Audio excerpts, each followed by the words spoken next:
ஒரு காடு நல்ல மரம்லாம் செழிச்சு இருந்தது. அப்படிப்பட்ட காட்டில் ஒரு சாது இருந்தார்.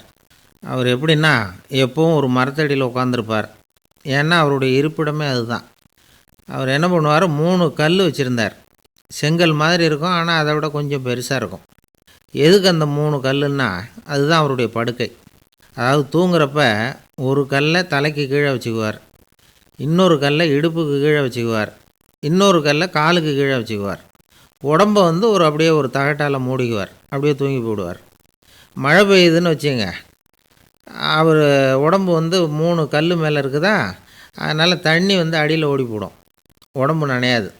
மேலே தகடு இருக்கிறதுனால மழையும் உடம்புல படாது. அவர் தூக்கமும் கெடாது, நிம்மதியாக தூங்குவார்.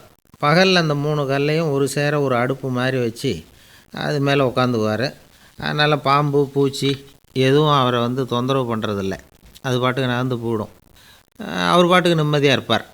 யாராவது எதையாவது கொண்டுகிட்டு வந்து கொடுத்தா அதை வாங்கி சாப்பிடுவார், அவ்வளவுதான். ஒரு நாள் அந்த நாட்டு அரசன் காட்டுக்கு வேட்டையாட வந்தான். அந்த வழியாக வந்தப்போ இந்த சாது படுத்துருக்கிறத பார்த்தான், பரிதாபப்பட்டான். ஐயோ பாவம், இவர் இப்படி இந்த கல் மேலே உடம்பை வச்சுக்கிட்டு தூங்குறாரே, என்ன பாடுபடுவார். இவரை நாம் வந்து அரண்மனைக்கு அழைச்சிட்டு போய் சுகமாக நிம்மதியாக இருக்கிறதுக்கு வழி செஞ்சு கொடுப்போம், அது ரொம்ப நல்லாயிருக்கும் அப்படின்னு நினச்சான். அப்படி நினச்சிக்கிட்டே அரண்மனைக்கு வந்துட்டான். அதுக்கப்புறம் ஒரு பல்லக்கையும் 2 சேவகர்களையும் காட்டுக்கு அனுப்பி அந்த சாதுவை மெதுவாக இங்கே அழைச்சிட்டு வந்துடுங்க அப்படின்னு சொல்லி அனுப்பி வச்சான். இவங்க போய் அவர்கிட்ட விவரத்தை சொன்னாங்க. எனக்கு என்னத்துக்கு அரண்மனை வாசம் அப்படின்னார். இருந்தாலும் மன்னர் உத்தரவு, நீங்கள் அவசியம் வரணும் அப்படின்னாங்க இவங்க. சரின்னு சொல்லிவிட்டு வேறு வழி இல்லாமல் புறப்பட்டார். புறப்படும் பொழுது என்ன பண்ணார்னா, மறக்காமல் அந்த 3 கல் ஒரு தகடு அதையும் எடுத்து பல்லக்கில் வச்சுக்கிட்டார். என்னத்துக்கு இதையெல்லாம் எடுத்து வைக்கிறாரு அப்படின்னு சொல்லி அவங்க யோசனை பண்ணாங்க. இருந்தாலும் அதை பற்றி ஒன்றும் கேட்கல. பேசாமல் அவரை அழைச்சிட்டு போய் அரண்மனையில் விட்டுட்டாங்க. அரசன் ஓடி வந்தான், வரவேற்றான், அறுசுவை உணவு படைத்தான். அவர் படுக்கிறதுக்கு தங்க கட்டில், பட்டு மெத்தை, இப்படி எல்லாம் ஏற்பாடு பண்ணி வச்சான். இங்கே படுத்து ஓய்வு எடுத்துங்க அப்படின்னு சொல்லிவிட்டு அவன் பாட்டு போயிட்டான். மறுநாள் காலையில் வந்து பார்க்குறான், சாது படுத்துருக்கிறார். எப்படி தெரியுமா, அந்த பட்டு மெத்தை மேலே 3 கல்லையும் வச்சு வழக்கம் போலவே அது மேலே படுத்துருக்கிறார். அதுக்கு மேலே தகடு. அரசன் பார்த்துட்டு அதிர்ச்சி ஆகிட்டான். என்ன சுவாமி இப்படி அப்படின்னா. சாது சொன்னார், எனக்கு வந்து தேவையும் இல்லை குறையும் இல்லை, எல்லா இடத்துலையும் எனக்கு ஒரே மகிழ்ச்சி தான் அப்படின்னார். மகிழ்ச்சிங்கிறது தங்க கட்டிலேயோ பட்டு மெத்தையிலேயோ இல்லை, அது வந்து மனசில் இருக்கிற ஒரு விஷயம். உண்மையான மகிழ்ச்சிக்கு வழி வந்து மனப்பக்குவம் அப்படிங்கிறது அந்த அரசனுக்கு புரிஞ்சுதான். இந்த காலத்தில் ஒரு சாமியார், அவரை தேடி ஒரு சீடன் வந்தான். என்னாச்சு தெரியுமா, சுவாமி எனக்கு நிம்மதி வேணும், அதுக்கு என்ன வழின்னு கேட்டான். சாமியார் நிமிர்ந்து பார்த்தார். அப்புறம் சொன்னார், நீ ஏகப்பட்ட பேர்கிட்ட கடன் வாங்கியிருக்கிற, அதையெல்லாம் திருப்பி கொடுத்தா தான் உனக்கு நிம்மதி கிடைக்கும்னார். இவனுக்கு ஆச்சரியம். அது எப்படி சாமி, அவ்வளவு கரெக்டாக நான் கடன் வாங்கினதை கண்டுபிடிச்சிங்க அப்படின்னா. உனக்கு கடன் கொடுத்து சாமியாராக போனதே நான் தான்ப்பா, அதனால தான் இந்த கதிக்கு வந்தேன். என்கிட்டயே வந்து நிம்மதிக்கு வழி கேட்குறிய, அதுதான்டா வேதனை அப்படின்னாராம் அவர். ஜவஹர்லால் நேரு பிரதமராக இருந்த சமயம் அவர் ஒரு தடவை சென்னைக்கு வந்திருக்கிறார். இங்கே சில முக்கிய நிகழ்ச்சிகளில் கலந்துக்கிறதுக்காக வந்திருந்தார். ஆளுநர் மாளிகையில் ஒரு நாள் ராத்திரி தங்கி மறுநாள் புதுடெல்லி புறப்படுறதாக ஏற்பாடு. நிகழ்ச்சியிலெல்லாம் முடிச்சுக்கிட்டு ஆளுநர் மாளிகையில் தங்கியிருக்கிறார். அன்றைக்கு இரவு படிக்கிறதுக்கு ஒரு முக்கியமான புத்தகம் அவருக்கு தேவைப்பட்டது. அந்த சமயத்தில் உலக அளவில் ஒரு முக்கியமான பொருளாதாரம் சம்பந்தமான ஒரு புத்தகம் வெளியாகி இருக்கிற விஷயம் அவருக்கு தெரியும். அந்த புத்தகம் மெட்ராஸுக்கு வந்திருக்குமா, அது இங்கே கிடைக்குமா அப்படின்னு விசாரிச்சிருக்கிறார் நேருஜி. அவர் இப்படி கேட்ட உடனே அங்கே இருந்தவங்கெல்லாம் ரொம்ப பரபரப்பாக செயல்பட ஆரம்பிச்சுட்டாங்க. முக்கியமான இடங்கள்ல எல்லாம் விசாரிச்சிருக்கிறாங்க, அந்த புத்தகம் உங்கள்கிட்ட இருக்கான்னு. சென்னையில் உள்ள கன்னிமாரா நூல் நிலையத்துக்கு எப்படியும் அந்த புத்தகம் வந்திருக்கணும் அப்படின்னு ஒரு நம்பிக்கை. அங்கே விசாரித்தாங்க. அந்த புத்தகம் 2 நாளைக்கு முன்னாடி தான் அங்கே வந்திருக்குது அப்படிங்கிற விஷயம் தெரிஞ்சுது. உடனே எல்லோரும் அங்கே ஓடினாங்க. அவங்களுக்கு இன்னொரு சந்தேகம், புத்தகம் வந்திருக்கு சரி, அது இந்த சமயத்தில் வேறு யாரும் படிக்கிறதுக்கு எடுத்துகிட்டு போயிருக்கக்கூடாதே அப்படிங்கிற சந்தேகம். இருந்தாலும் மனசுக்குள்ளே ஒரு தைரியம், இப்படி ஒரு புத்தகம் வெளிவந்திருக்கிற விஷயமே நேருஜி சொல்லி தான் நமக்கே தெரியும். அதுவும் இல்லாமல் உலக பொருளாதாரம் சம்பந்தமான ஏதோ ஒரு புத்தகம் அது. அதை போய் இந்த நேரத்தில் அவ்வளவு ஆர்வமாக யார் எடுத்துகிட்டு போயிட போகிறாங்க. அப்படிங்கிற தைரியம். இந்த தைரியத்தோடு அந்த நூல் நிலையத்துக்கு ஓடினாங்க. புத்தகத்தை தேடினா அது கிடைக்கல. யாரோ எடுத்துகிட்டு போயிருக்கிறாங்க. நேருவுக்கு மட்டுமே தெரிஞ்சிருந்த அந்த புத்தகம் பற்றின விஷயம் சென்னையில் வேற ஒருத்தருக்கும் தெரிஞ்சிருக்குது. உடனே எல்லாரும் பரபரப்பாக அந்த அதுக்குன்னு இருக்கிற ரிஜிஸ்டர் இருக்குல்ல, பதிவேடு, அதை புரட்டி பார்க்குறாங்க யார் எடுத்துகிட்டு போகிறாங்கன்னு தெரிஞ்சுக்கிறதுக்காக. எடுத்துகிட்டு போனவங்க அதில் கையெழுத்து போட்டிருப்பாங்கல்ல, அதை பார்த்து யாருன்னு தெரிஞ்சுக்கலாம் அப்படிங்கிறதுக்காக தான் அதை புரட்டுறாங்க. அதோ அந்த புத்தகத்தோட பேர் பக்கத்தில் அதை எடுத்துக்கிட்டு போனவங்க கையெழுத்து உத்து பார்க்குறாங்க எல்லாரும். அதில் போட்டிருக்குது பேர் CN அண்ணாதுரை அப்படின்னு எழுதியிருந்தது. அவர் தான் பேரறிஞர் அண்ணா. நேரு படிக்க விரும்பின ஒரு புத்தகத்தை அதே நேரம் படிக்க விரும்பின இன்னொரு தலைவர் இவர். படிக்கிறதுல அவருக்கு இருந்த ஆர்வத்தை நாம் தெரிஞ்சுக்கணும்னா அதுக்கு எவ்வளவோ சம்பவங்கள் இருக்குது. கடைசி காலத்தில் அவர் அடையாறு மருத்துவமனையில் படுத்திருக்கிறார். அவருக்கு ஒரு முக்கியமான அறுவை சிகிச்சை செய்ய வேண்டியிருக்குது அவசரமாக. அமெரிக்காவிலேருந்து டாக்டர் மில்லர் வந்திருக்கிறார். அவர்கிட்ட கேட்குறார், டாக்டர் நாளைக்கே அறுவை சிகிச்சை செய்ய போகிறீங்களா அப்படின்னு. ஆமாங்கிறார் டாக்டர் மில்லர். நாளைக்கு மறுநாள் செஞ்சுக்கிறேனே அப்படின்னாரான் அண்ணா. ஏன் ஏதாவது நாள் பார்க்குறீங்களான்னு கேட்டிருக்கார். இல்லை, ஒரு புத்தகத்தை படிச்சுக்கிட்டு இருக்கிறேன், அதை நாளைக்குள்ளே முடிச்சிருவேன், அதுக்கப்புறம் நான் இறந்தாலும் கவலை இல்லை அப்படின்னாரான் இவர். அவர் தான் அறிஞர் அண்ணா. சங்ககால நூல்கள்லேருந்து சமீபத்தில் வந்த நூல்கள் வரைக்கும் எல்லாம் அவர் படிச்சிருக்கிறார். ஒரு திருமண விழாவில் அவர் பேசும்பொழுது சொன்ன விஷயம் இது. சங்க காலத்தில் காதலியை மணக்க விரும்புகிறவனுக்கு அவனுடைய தந்தை வீர சோதனைகள்லாம் வைப்பார். போய் புலிப்பல் கொண்டுக்கிட்டு வா, அப்போ தான் என் பொண்ணை கொடுப்பேன் அப்படின்னு சொல்லுவார். காதலன் உடனே காட்டுக்கு போவான், ஒரு புலியை கொன்று அதனுடைய பல்லை கொண்டுக்கிட்டு வருவான். அதை வீர பதக்கத்தில் பதிச்சு அவனுக்கு மாமனார் சூட்டுவார் கல்யாண சமயத்தில். இப்போலாம் காதலன் கிட்ட அப்படி சொல்ல முடியாது. இப்போலாம் காதலன்கிட்ட காட்டுக்கு போய் புலிப்பல் கொண்டுக்கிட்டு வான்னு யாராவது சொன்னால் புலி தான் மாப்பிள்ளையாக வந்து சேரும் அப்படின்னார். ஒரு ஜென் துறவி, அவருக்கு ரொம்ப வயசாகிட்டுது, கடைசி காலம். நண்பர்களெல்லாம் கூப்பிட்டார். நண்பர்களே, நான் வித்தியாசமான முறையில் சாகணும்னு ஆசைப்படுறேன், அதுக்கு ஏதாவது யோசனை சொல்லுங்களேன் அப்படின்னு கேட்டாராம். நண்பர்கள் சிரித்தாங்க. என்ன பேச்சு பேசுகிறீங்க, சாவறதுங்கிறது என்ன விளையாட்டு கத்தனமான காரியமா அப்படின்னு கேட்டிருக்காங்க. அந்த துறவி கொஞ்ச நேரம் யோசனை பண்ணார். அப்புறம் கேட்டாராம், இது வரைக்கும் யாராவது நடந்துக்கிட்டே இறந்துருக்குறாங்களா அப்படின்னாராம். எல்லாரும் இல்லைன்னாங்களாம். ஒருத்தர் மட்டும் சொல்லியிருக்கார், அப்படியும் ஒருத்தர் இறந்துருக்கிறதாக ஒரு கதையில் படிச்சிருக்கிறேன், ஒரு ஞானியால் தான் அப்படியெல்லாம் செய்ய முடியும் அப்படின்னு அவர் சொன்னாராம். சரி, அப்படின்னா அந்த முறை நமக்கு வேணாம், நின்றுக்கிட்டே யாராவது உயிரை விட்டுருக்காங்களா அப்படின்னு விசாரித்தாராம். அப்படியும் ஒருத்தர் இறந்துருக்கிறார் அப்படின்னாங்களாம். மறுபடியும் அந்த துறவி யோசனை பண்ணியிருக்கிறார். ஏதாவது வித்தியாசமான முறையில் நாம் போகணும் அப்படிங்கிறது அவருடைய விருப்பம். மனிதன் எப்படி வாழ்கிறானோ அப்படி இறப்பது தான் நல்லது. சரி, யாராவது தலைகீழாக யோகம் செய்யும் நிலையில் இறந்துருக்கிறாங்களா அப்படின்னு விசாரித்தாராம். நண்பர்கள் சிரித்தாங்க. தலைகீழாக நின்னபடி இறந்ததாக நாங்கள் கேள்விப்பட்டதே இல்லை, அது முடியாத காரியம் அப்படின்னு இருக்காங்க. இப்போ அந்த துறவிக்கு திடீர்னு உற்சாகம் வந்துட்டுது. உடனே எழுந்திரிச்சார், தலைகீழாக நின்னார், அப்படியே உயிரை விட்டுட்டார். அவ்வளோதான். அந்த மடாலயத்தில் ஒரே குழப்பம். எப்படி அவரை கீழே இறக்கி படுக்க வைக்கிறது அப்படின்னு புரியல. இப்படி உயிர் விடுறதை பற்றி அவங்க இது வரைக்கும் கேள்விப்பட்டதும் இல்லை. உண்மையிலேயே இவர் இறந்து தான் போனாராங்கிறதும் தெரியல. சோதித்து பார்த்தாங்க. இதய துடிப்பு, நாடி துடிப்பு எல்லாம் நின்று போயிருந்தது. இவர் எப்போவும் இப்படி தான், என்ன பண்ணுறது இப்போது அப்படின்னு சொல்லி எல்லோரும் குழம்பிக்கிட்டு இருக்கிற சமயத்தில் ஒரு பெரிய ஒரு யோசனை சொன்னார். இந்த துறவியோட மூத்த சகோதரி பக்கத்து மடாலயத்தில் இருக்கிறாங்க, அவங்கள இங்கே அழைச்சிட்டு வந்தால் ஏதாவது வழி கிடைக்கும் அப்படின்னார். அந்த அம்மாவுக்கு 90 வயசு. அழைச்சிட்டு வந்தாங்க. ஒரு குச்சியை ஊன்றிக்கிட்டு அப்படியே மெதுவாக நடந்து வந்தாங்க. தம்பி, தலைகீழாக நின்று உயிர் விட்டு இறக்கிறத பார்த்தாங்க. தம்பின்னு கூப்பிட்டு பார்த்தாங்க, ஒன்றும் காணோம். உடனே என்ன பண்ணாங்க, தன்னுடைய கைத்தடியால் தம்பியோட உடலை ஒரு தட்டு தட்டினாங்க. ஏப்பா, சாகிறப்பவும் உன்னுடைய குறும்புத்தனத்தை விடலையா, இப்படியாடா சாகிறது, ஒழுங்காக செத்து தொலை அப்படின்னாங்களாம். அவ்வளவுதான். உடனே அந்த துறவி திரும்பி நேராக நின்னார். அக்கா, கோவப்படாத, நான் ஒழுங்காக சாகிறேன், எப்படி செத்தா என்ன, எல்லாம் எனக்கு ஒன்று தான் அப்படின்னு சொல்லிவிட்டு அப்படியே தரையில் படுத்து உயிரை விட்டாராம். அதுக்கப்புறம் அந்த அம்மா கோலை வந்து கையில் எடுத்துக்கிட்டு அப்படியே திரும்பி கூட பார்க்காம அவங்க பாட்டுக்கு போயிட்டாங்களாம். மரணத்தை ஒரு விளையாட்டாக ஆக்கிய அந்த துறவிக்கு வாழ்க்கையே ஒரு விளையாட்டாக தான் இருந்திருக்குது. எந்த நோக்கமும் இல்லாமல் செயல்படுறதுன்னா என்னங்கிறதும் அவருக்கு தெரிஞ்சிருக்குது. பயனை எதிர்பார்க்காம பணி செய்து வாழ்ந்து மறைந்த மகான் அவர். தம்முடைய தொழிலை வந்து விளையாட்டு போல் செய்ய தெரிஞ்சவருக்கு வாழ்க்கையே ஒரு விளையாட்டாக மாறிடும். எல்லாமே விளையாட்டாகி விடுகிற போது மரணமும் விளையாட்டாகிவிடும் அப்படிங்கிறது தான் அந்த தத்துவம். ஆனால் அதுக்கு முன்னாடி உங்களுக்குள்ளே இருக்கிற உண்மையான நடிகனை வந்து நீங்கள் அடையாளம் கண்டுபிடிக்கணும். நீங்கள் நடிக்க வேண்டியதே இல்லை, நீங்கள் ஏற்கனவே நடிச்சுக்கிட்டு தான் இருக்கிறீங்க. நீங்கள் இந்த உண்மையை தெரிஞ்சுக்கணும், அவ்வளவுதான். இதுதான் ஞானிகளுடைய கருத்து. நீங்கள் தெருவில் நடந்து போயிட்டுருக்கிறீங்க, எதிரில் வர்றவர் உங்களை பார்த்து எப்படி இருக்கிறீங்கன்னு கேட்குறார். நல்லா இருக்கிறேங்கிறீங்க.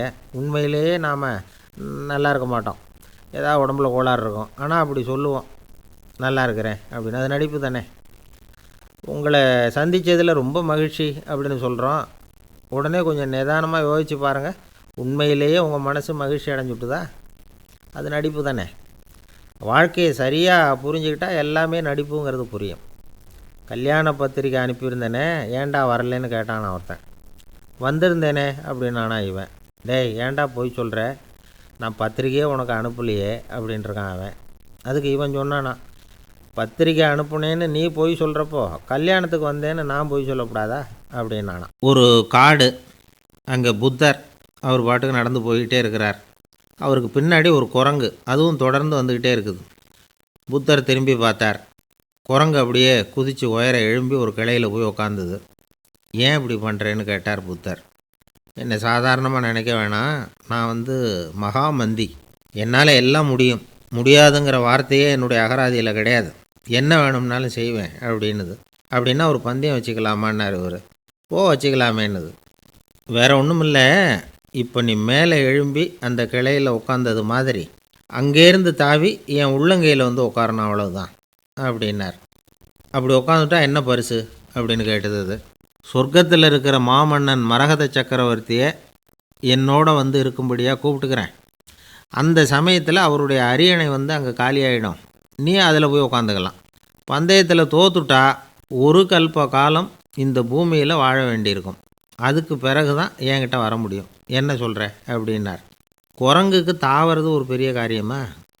இது எனக்கு ரொம்ப சாதாரண விஷயம், என்ன இப்போவே தாவட்டுமா அப்படின்னுது. சரின்னு சொல்லி உள்ளங்கையை நீட்டினார். அவருடைய கை தாமரை இலை அளவுக்கு அப்படியே விரிஞ்சுது. குரங்கு சௌகரியமாக வந்து உட்கார்றதுக்காக. குரங்கு தாவறதுக்கு தயாராச்சு. அதுக்கு முன்னாடி ஒரு சின்ன யோசனை அதுக்கு. இந்த கிளையிலேருந்து அந்த கைக்கு தாவறது எனக்கு ரொம்ப அற்பமான ஒரு வேலை, இது ரொம்ப சாதாரணம், என்னுடைய கௌரவத்துக்கு இது சரியாக இருக்காது. அதனால் நான் என்ன பண்ண போகிறேன்னா, இங்கேருந்து கிளையிலேருந்து அப்படியே உயர எழும்ப போகிறேன். எழும்பி மேல் உலகம் போய் அங்கே ஒரு சுற்றிவிட்டு அதுக்கப்புறம் அங்கேருந்து நேராக வந்து இந்த கையில் உட்கார போகிறேன் அப்படின்னு நினச்சிது. என்ன யோசிக்கிற அப்படின்னார் புத்தர். ஒன்றும் இல்லை, இந்த பாயிரம் பார் அப்படின்னு சொல்லி தாவி உயர போயிட்டுது. கொஞ்ச நேரத்தில் வான உலகத்துக்கே போய் சேர்ந்துட்டுது. அங்கே போய் பார்த்தா அங்கே ஒரு 5 பளிங்கு தூண்கள் இளம் சிவப்பு நிறத்தில் நின்றுக்கிட்டு இருக்குது. குரங்கு நினச்சிக்கிட்டது, புத்தர்கிட்ட போய் இந்த பளிங்கு தூண்களை பார்த்தோம்னு சொன்னால் அப்படியே திகைச்சு போயிடுவார், இந்த தூணில் ஏதாவது அடையாளம் செஞ்சுட்டு போகணும் அப்படின்னு அந்த இடத்துல மிதந்துக்கிட்டே நினச்சிது. உடனே ஒரு தூணில் எழுதிச்சு. என்ன எழுதிச்சுன்னா, ஒரு மகா ஞானி இங்கே வந்துட்டு போகிறார் அப்படின்னு எழுதிச்சு. எழுதிவிட்டு அப்படியே கீழே தாவி வந்து புத்தரோட உள்ளங்கையில் உட்காந்துது. எப்படி பார்த்தீங்களா என்னுடைய வேலை? வான உலகத்துக்கே போய் அங்கே இருக்கிற 5 பளிங்கு தூண்களை பார்த்துட்டு அதில் நான் வந்த விவரத்தை எழுதி வச்சுட்டு அதுக்கப்புறம் இங்கே வந்திருக்கிறேன் அப்படின்னுது ரொம்ப பெருமையாக. அப்படியா அப்படின்னார் புத்தர். ஆமாம், சந்தேகமாக இருந்தால் வாங்க, அழைச்சிட்டு போய் காட்டுறேன் அப்படின்னுது அந்த குரங்கு. அதுக்கு தேவையில்லை, அப்படியே கொஞ்சம் கீழே குனிஞ்சு பார்த்து தெரியும் அப்படின்னார் புத்தர். அங்கே பார்த்தா புத்தரோட உள்ளங்கை தெரிஞ்சுது. நல்லா உத்து பார்த்துது. அவரோட ஒரு விரலில் அது எழுதிய வாசகம் தெரிஞ்சுது. குரங்கு யோசனை பண்ணிச்சு, அப்படின்னா வானத்தில் நான் பார்த்தது புத்தரோட விரல்களா அப்படின்னு யோசிச்சுது. இதை புரிஞ்சுக்கிட்ட உடனே அந்த குரங்கோட கர்வம் அழிஞ்சு போச்சான். நம்ம மனசு தான் இந்த குரங்கு. மனம்ங்கிறதும் ஆணவங்கிறதும் ஒரு நாணயத்தின் 2 பக்கங்கள். மனம் உள்ளவரை ஆணவமும் இருக்கும். மனம் அழிஞ்சாதான் ஆணவம் அழியும். மனம் அழிய வேண்டும் அப்படின்னு பெரியவங்க சொல்கிறது இந்த அர்த்தத்தில் தான். நம்ம ஆளுங்க சவால் விடுறதெல்லாம் வேறு மாதிரி. ஒருத்தன் ஒரு வாய்க்காலை தாண்டுறேன்னு பந்தயம் கட்டி தாண்ட முடியாமல் வாய்க்காலில் விழுந்து காலை உடச்சிக்கிட்டு கட்டு போட்டுக்கிட்டு வந்தான். ஏன்டா அப்படின்னு கேட்டாங்க. நான் பந்தயம் கட்டின நேரம் சரியில்லை அப்படின்னா. எப்படிறான்னு கேட்டிருக்காங்க. வாய்க்காலில் தண்ணி இருக்கிற நேரமாக பார்த்து பந்தயம் கட்டியிருக்கணும் அப்படின்னானா. ஒருத்தரை பார்த்து உன்னுடைய நண்பர்கள் யார் அப்படின்னு ஒரு கேள்வி கேட்டு பாருங்க. கொஞ்சம் யோசித்து பதில் சொல்லுவாங்க. அவங்கக்கிட்டேயே உன்னுடைய எதிரிகள் யார் அப்படின்னு கேளுங்க, கடகடன்னு ஒப்பிச்சிருவாங்க. நம்ம மனசு இருக்க அது எப்படின்னா, நம்ம நண்பர்களை விட எதிரிகளை அது நல்லா ஞாபகத்தில் வச்சுக்கும். இது ஒரு ஆச்சரியமான உண்மை. உங்களால் நண்பர்களை மறந்துட முடியும், ஆனால் எதிரிகளை மறந்துட முடியாது. இது ஒரு வேடிக்கையான நிலைமை தான். அழகான தருணங்களை நாம் ஏன் மறந்துடுறோம்? இது இயற்கை. ஏன்னா நம்ம மனசு மலர்களை கவனிக்கிறதில்ல, அதில் இருக்கிற முள்ளை தான் கவனிக்குது. தன்னை காயப்படுத்துகிற எதையும் அது உடனே கண்டுகொள்ளுது. ஒரு தெளிந்த சிந்தனை உடைய மனசு மிக அழகாக உள்ள எல்லாத்தையும் கவனிக்கும். அது நன்றியுடன் உணரக்கூடிய எல்லாத்தையும் பார்த்து குறிச்சிக்கும். இப்படிப்பட்டவங்க வாழ்க்கை இயல்பாகவே நல்லா அமையும். அது ரொம்ப அபூர்வம். மனசில் உள்ள ஒரு சிறிய அமைப்பை மாற்றுவதை பொறுத்து தான் இந்த விஷயம் அப்படிங்கிறார் ஓஷோ. ஒரு யூத கோவில் இருந்து தான், அது யூதர்களின் மடமாகவும் இருந்தது. அங்கே ஒரு தலைமை குரு, அவர் ரொம்ப கண்டிப்பானவர். அந்த கோவிலை ஒட்டி ஒரு தோட்டம். ஒரு நாள் காலையில் அந்த தோட்டத்தில் 2 இளம் யூதர்கள் நடந்து போய்கிட்டு இருக்கிறாங்க. காலையில் 1 மணி நேரம், மாலையில் 1 மணி நேரம் அவங்க அந்த தோட்டத்தில் நடக்கிறதுக்கு அனுமதி உண்டு. மற்ற நேரங்களில் அவங்க மத புத்தகங்களை படிக்கணும், பிற விதிமுறைகளை கடைபிடிக்கணும். அந்த 2 பேருமே தொடர்ந்து புகைப்பிடிக்கிற பழக்கம் உள்ளவங்க. ஆனால் கோவில் மடத்தில் இருக்கிறப்போ அவங்க புகைப்பிடிக்க முடியாது, அது கடுமையான குற்றம். சரி, நாம் தோட்டத்தில் இருக்கிறப்போவாவது புகைப்பிடிக்கலாமா அப்படின்னு ஒரு ஆசை அவங்க 2 பேருக்குமே. இருந்தாலும் பயம். இப்படி கேட்டால் மதகுரு என்ன சொல்லுவாரோ அல்லது என்ன செய்வாரோங்கிற பயம். இப்படியே கொஞ்ச நாள் ஆச்சு. ஒரு நாள் அந்த 2 பேரில் ஒருத்தன் ரொம்ப கலங்கி போய் அந்த கோவிலிருந்து வெளியில் வந்துக்கிட்டு இருந்தான். வந்தவன் நேராக தோட்டத்து பக்கம் போனான். அங்கே இன்னொருத்தன் ஆனந்தமாக புகை பிடிச்சிக்கிட்டு இருக்கிறான். அதை பார்த்து தான் இவனுக்கு அதிர்ச்சி. அட கடவுளே, என்ன இது, நீ கேட்காமலே ஆரம்பிச்சிட்டியா அப்படின்னா. இல்லை நான் கேட்டுவிட்டு தான் ஆரம்பிச்சிருக்கேன்னா அவன். அப்படியா, என்ன மனுஷன் இவர், நானும் தான் கேட்டேன், என்னை கண்ணாமுன்னான்னு திட்டிவிட்டார். இது என்ன கோவிலா இல்லை நரகமா? உனக்கு புகை பிடிக்கணும்னு ஆசையாக இருந்தால் நரகத்துக்கு போகணும்னு சொல்லிவிட்டார். அது சரி, உன்னை மட்டும் எப்படி அனுமதிச்சார் அப்படின்னு கேட்டான் இவன். அவன் சிரிச்சுக்கிட்டே, நீ எப்படி கேட்ட சொல்லு அப்படின்னா.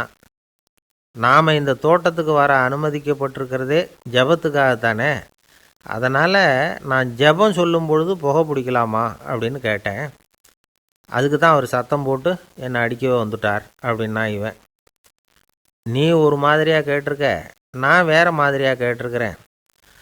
ஜெபம் சொல்லும்போது புகை பிடிக்கலாமான்னு நீ கேட்டிருக்க. ஐயா, புகை பிடிக்கும் பொழுது ஜபிக்கலாமா அப்படின்னு நான் கேட்டேன். அதில் தப்பு ஒன்றும் இல்லை அப்படின்னு பதில் சொல்லிட்டார் அப்படின்னா. ஒரு சிறிய மாற்றம்தான் அது மிகப்பெரிய மாறுதலை ஏற்படுத்தி விட்டது. மனசு நல்ல விதமாக சிந்திக்க ஆரம்பிச்சுட்டுதுன்னா மகிழ்ச்சிக்கு பஞ்சம் இல்லை. ஒரு கஞ்சன் ஆற்றுல விழுந்துட்டான். வெள்ளத்தில் தத்தளிச்சிக்கிட்டு இருக்கிறான். கரையில் நின்ன ஒருத்தர், உன் கையை கொண்டா இப்படி பிடிச்சி இழுத்து கரையில் சேர்த்து விடுறேன்னார். எதையும் கொடுத்து பழக்கம் இல்லாத அவன் கையையும் கொடுக்க மாட்டேன்னுட்டான். இவர் பார்த்தார். உன் கையை கொடுன்னு சொல்கிறதுக்கு பதிலாக நான் என் கையை கொடுக்குறேன், பிடிச்சிக்கோ அப்படின்னார். அவன் கப்புன்னு பிடிச்சிக்கிட்டான், இழுத்து கரையில் போட்டார். கங்கை கரை தோட்டம் பக்கத்தில் ஒரு ஆசிரமம். அங்கே ஒரு பெரியவர் தங்கியிருக்கிறார். அவர் தான் ராமகிருஷ்ண பரமஹம்சர். அந்த ஆசிரமம் இருந்த இடம் கரக்பூர். வங்காளத்தில் பொதுவாக எல்லோரும் மீன் சாப்பிட்றது உண்டு. கங்கையில் குளிச்சுட்டு கையில் ஒரு மீனோடு வர்றது வழக்கம். இவர் இருக்கிற இடத்துக்கு கங்கையில் படகு வழியாக வரணும். அப்படி தான் எல்லோரும் வருவாங்க. வர்றவங்களை ஒன்று கூட்டி ஆன்மீக விஷயங்களை பற்றி பேசிக்கிட்டு இருப்பார். ஒவ்வொரு நாள் ஒவ்வொருத்தர் நகரத்துக்கு போகணும். வரும்பொழுது மீன் கொண்டுக்கிட்டு வரணும். அதுக்கு ஒரு அட்டவணையே உண்டு ஆசிரமத்தில். அது பிரகாரம் ஒரு நாள் சுவாமி யோகானந்தர் படகில் போனார். படகை செலுத்தினவங்க ராமகிருஷ்ணரையும் சுவாமி யோகானந்தரையும் மற்றவங்களையும் பித்தர்கள் அப்படின்னு சொல்லி ஏளனமாக பேசினாங்க. அவங்க என்ன பைத்தியம் பிடிச்சவங்க அப்படிங்கிறது மாதிரி.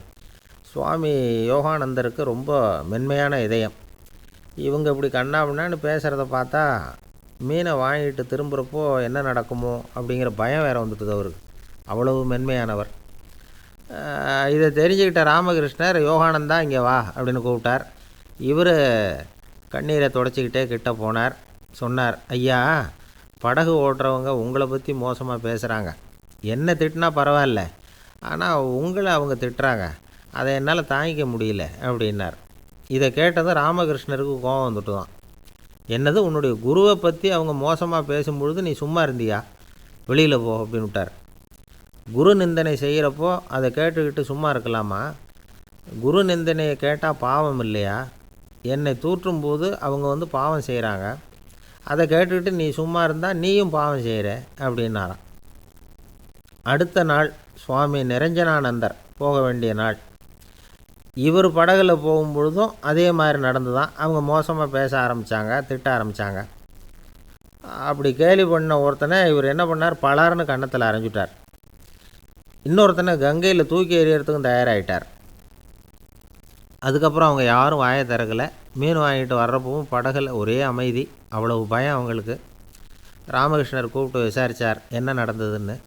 இவர் சொன்னார், அவர் யோகானந்தா போகும்பொழுது என்ன நடந்ததோ அப்படியே தான் இப்போவும் நடந்தது. குரு நிந்தனை செய்கிறத கேட்டுக்கிட்டு நான் சும்மா இருப்பேனா? ஒருத்தனை அப்படியே அரைஞ்சுட்டேன், இன்னொருத்தனை ஆற்றுல தூக்கி போட்டுருவேன்னு பயமுறுத்தினேன், அவ்வளவுதான் அப்படின்னாராம். இப்போவும் ராமகிருஷ்ணருக்கு கோபம் வந்துட்டு தான். என்ன இது, அணியறது காஷாயம், இருக்கிறது ஆசிரமம், உனக்கு இவ்வளவு கோபம் வந்ததுன்னா அப்புறம் என்னத்துக்கு ஆசிரமத்தில் இருக்கணும்? பிரம்மச்சாரி எப்பவும் அமைதியாக இருக்கணும் அப்படின்னு அறிவுரை சொன்னாராம் ராமகிருஷ்ணர். அப்போ இவர் கேட்டாராம், ஏங்க அவருக்கு ஒரு விதமான அறிவுரை சொன்னீங்க, எனக்கு வேறு விதமாக அறிவுரை சொல்கிறீங்க, இதில் எது உண்மை அப்படின்னு கேட்டிருக்கார். இதுக்கு ராமகிருஷ்ணர் சொன்ன பதில் என்னென்னா, அட அசடே, சக்கரத்தில் காற்று அதிகமாக இருந்தால் குறைக்கணும், குறைச்சலாக இருந்தால் கூட்டணும். அவன் சாது, அவனுக்கு அதிக உணர்ச்சி தேவை, உனக்கு படபடப்பு அதிகம், உனக்கு பொறுமை தேவை அப்படின்னாராம். இதில் உள்ள கருத்து என்னென்னா, கல்விங்கிறது எப்படின்னா அதை சூழ்நிலைக்கு தகுந்த மாதிரி கற்பிக்கணும். எல்லாருக்கும் ஒரே மாதிரி கற்பிக்கக்கூடாது. கேட்குறவர் தகுதி, புரிஞ்சுக்கிற திறமை, இதை பொறுத்து கல்வி அமையணும். ஆரம்ப காலத்தில் ஒரு குரு, அப்போ ஒரு சீடன் இருந்தான். அது வேடிக்கையான குரு, வேடிக்கையான சீடன். ஒரு ஆசிரமம். ஒரு நாள் ஒருத்தன் அவசரமாக அந்த குருவை தேடி வந்திருக்கிறான். என்ன விஷயம்னு விசாரித்தார் குரு. உங்கள் சீடர் என்னை அடிச்சுட்டார் அப்படின்னு புகார் பண்ணானான் அந்த ஆள். குரு சீடனை கூப்பிட்டார். அடிச்சியா இந்த ஆளை அப்படின்னு கேட்டாரான். ஆமான் இருக்கான் சீடன். ஏன் அடித்தே அப்படின்னு கேட்டாரான். இந்த ஆள் உங்களை பற்றி மட்டமாக பேசிவிட்டான், என்னால் அதை தாங்கிக்க முடியல, அதனால தான் அடிச்சுட்டேன்ருக்கான். அப்படி என்ன பேசினான் அப்படின்னு கேட்டாரான். உன்னுடைய குருநாதர் இப்போல்லாம் அர்த்தமில்லாமல் பேச ஆரம்பிச்சுட்டார் அப்படின்னு சொல்லிவிட்டான், அதனால தான் அடிச்சுட்டேன் அப்படின்னானான். அதுக்காக அடித்தே அப்படின்னாரான். நான் அதுக்காக அடிக்கலை குருவே, இப்போல்லாம் நீங்கள் அர்த்தம் இல்லாமல் பேசுகிறதாக அவன் சொல்கிறான், அப்படின்னா இதுவரைக்கும் நீங்கள் அர்த்தத்தோடு பேசினதாகத்தானே அர்த்தம், அது தப்பு தானே, அதனால தான் அடித்தேன் அப்படின்னானான். ஒருத்தர் ஒரு தவறு செஞ்சு விட்றாருன்னு வச்சுக்கோங்க, உடனே நீ செஞ்சது தவறு அப்படின்னு சொல்கிறது ஒரு வகை. அதுக்கு பதிலாக எது சரின்னு அவர் புரிந்து கொள்ள உதவி செய்கிறது இன்னொரு வகை. இந்த ரெண்டாவது வகை இருக்குது பாருங்கள், நிர்வாக இயலில் இது ரொம்ப முக்கியம். அலுவலகத்தில் வேலை பார்க்குற ஒருத்தர் முக்கியமாக தெரிஞ்சுக்க வேண்டியது என்ன தெரியுமா? சக ஊழியர்கள்கிட்ட எப்படி பழகணும், மேலதிகாரிகள்கிட்ட எப்படி பழகணும், தனக்கு கீழே வேலை செய்கிறவங்கக்கிட்ட எப்படி பழகணும், வாடிக்கையாளர்கள்கிட்ட எப்படி பழகணும், இவங்க எல்லார்கிட்டையும் செம்மையான உறவை ஏற்படுத்திக்கிறது எப்படி, இதையெல்லாம் சொல்லிக் கொடுக்குற பாடம் தான் இன்டர் பர்சனல் ஸ்கில், திறமையான உறவு அப்படிங்கிறது. எந்த வேலையில் இருந்தாலும் சரி, இந்த உறவுகளை வளர்க்கும் திறன் உள்ளவங்க சீக்கிரம் முன்னுக்கு வந்துடுறாங்க. மற்றவங்க கிட்ட உறவை பலப்படுத்திக்கிறது எப்படி அப்படின்னு தெரிஞ்சுக்கிட்டோம்னா எந்த ஒரு தடையையும் சுலபமாக தாண்டி செய்கிற தொழிலில் முன்னுக்கு வந்துடலாம். ஹார்வர்டு பல்கலைக்கழகத்தில் ஒரு கணக்கெடுப்பு பண்ணி பார்த்தாங்களாம். பார்க்குற வேலையில் எது மாதிரி குணாதிசயம் உள்ளவங்க வேகமாக முன்னுக்கு வர்றாங்க அப்படின்னு தெரிஞ்சுக்கிறதுக்காக இந்த கணக்கெடுப்பு. வெவ்வேறு துறையில் வேகமாக முன்னுக்கு வந்திருக்கிற பல பேரை சந்தித்து இந்த சர்வேயை நடத்தியிருக்கிறாங்க. அவங்க கண்டுபிடிச்சி சொல்லியிருக்கிற உண்மை என்ன தெரியுமா? ஒருத்தர் ஒரு வேலையில் இருந்தால் அது சம்பந்தப்பட்ட சப்ஜெக்ட் பற்றிய அறிவு 35% இருந்தால் போதுமா. ஆனால் உறவுகளை வளர்க்கக்கூடிய திறன், இன்டர் பர்சனல் ஸ்கில்லு 65% வேணும். இப்படி உள்ளவங்க சீக்கிரம் முன்னுக்கு வந்துடுறாங்களாம். அதனால் ஒருத்தருக்கு வேலை சரியாக புரியலைன்னா கூட விவரமாக மற்றவங்கக்கிட்ட பழகிறது எப்படின்னு புரிஞ்சால் போதும், அவர் முன்னுக்கு வந்துடலாம். அலுவலகங்களில் மட்டும் இல்லை, எல்லா இடங்கள்லையும் இது ரொம்ப முக்கியம். வீட்டுக்குள்ளேயும் இது ரொம்ப முக்கியம், வீட்டுக்கு வெளியேயும் இது முக்கியம். அடுத்தவங்கக்கிட்ட பழகிறது எப்படிங்கிறத தெரிஞ்சிக்காதவன் வாழ்க்கையில் முன்னேற முடியாது. இன்றைக்கி ஆயுதங்களால் காயப்படுத்தி கொள்ளுகிறவர்களை விட வார்த்தைகளால் காயப்படுத்தி கொள்ளுகிறவர்கள் தான் அதிகம். பெரியவங்க என்ன சொல்கிறாங்க தெரியுமா? நீங்கள் இந்த பூமியில் பிறந்ததன் அர்த்தம் பூர்த்தி ஆகணும்னா அடுத்தவங்களுக்கு உதவி பண்ணுங்க. அடுத்தவங்களுக்கு உதவி செய்ய முடியாவிட்டால் கூட பரவாயில்லை, ஆனால் யாரையும் புண்படுத்தி விடாதீங்க அப்படின்னு சொல்கிறாங்க. எனக்கு தெரிஞ்ச ஒருத்தர் ஒரு அலுவலகத்தில் வேலை பார்க்குறார். அவர் சொல்லுவார், எனக்கு இந்த இன்டர் பர்சனல் ஸ்கில் ரொம்ப அதிகம் சார். சக ஊழியர்கள்கிட்ட ரொம்ப சுமூகமாக நடந்துக்குவேன். என் கூட வேலை பார்க்குற ஒருத்தருக்கு ஏதாவது ஒரு கஷ்டம்னா அந்த சமயத்தில் அவர் செய்ய வேண்டிய வேலையை நான் செஞ்சுருவேன் சார் அப்படிம்பார். நான் அவர்கிட்ட சமீபத்தில் அப்படி ஏதாவது செஞ்சுருக்கீங்களா அப்படின்னு கேட்டேன். செஞ்சுருக்கேன் சார். போன வாரம் புதன்கிழமை ஆஃபீஸில் என் பக்கத்து சீட்டுக்காரருக்கு வயிற்று வலி. உடனே நான் மெடிக்கல் லீவ் போட்டுவிட்டு எங்கள் வீட்டுக்கு போயிட்டேன் சார் அப்படின்னார். ஆசைப்படுறதில்ல தப்பு இல்லை, ஆனால் அந்த ஆசை தேவைக்கு தகுந்த மாதிரி இருக்கணும். தேவைக்கு மீறிய ஆசைகள் இருக்குது பாருங்கள், அது தேவையில்லை. இந்த கருத்தை வலியுறுத்தது மாதிரி ஒரு கதை உண்டு. தேவேந்திரனுக்கு திடீர்னு வீடு கட்டணும்னு ஒரு ஆசை வந்து தான். வீடுன்னா நாம் கட்டுற மாதிரி இல்லை. தேவேந்திரன் வீடுன்னா சும்மாவா? ஒரு பிரம்மாண்டமான அரண்மனை கட்டணும். அது மாதிரி இந்த 3 லோகத்துலேயும் ஒரு அரண்மனை கிடையாது அப்படின்னு எல்லாரும் சொல்லணும். இது அவனோட ஆசை. உடனே தேவ தச்சரான விஸ்வகர்மாவை கூப்பிட்டான், உத்தரவு போட்டான். விஸ்வகர்மா தன்னுடைய உதவியாளர்களை எல்லாம் கூப்பிட்டு ஒன்றா சேர்த்துக்கிட்டார். படாத பாடுபட்டு ஒரு பெரிய அரண்மனையை கட்டி முடித்தார். கட்டி முடிக்க 1000 வருஷம் ஆச்சு.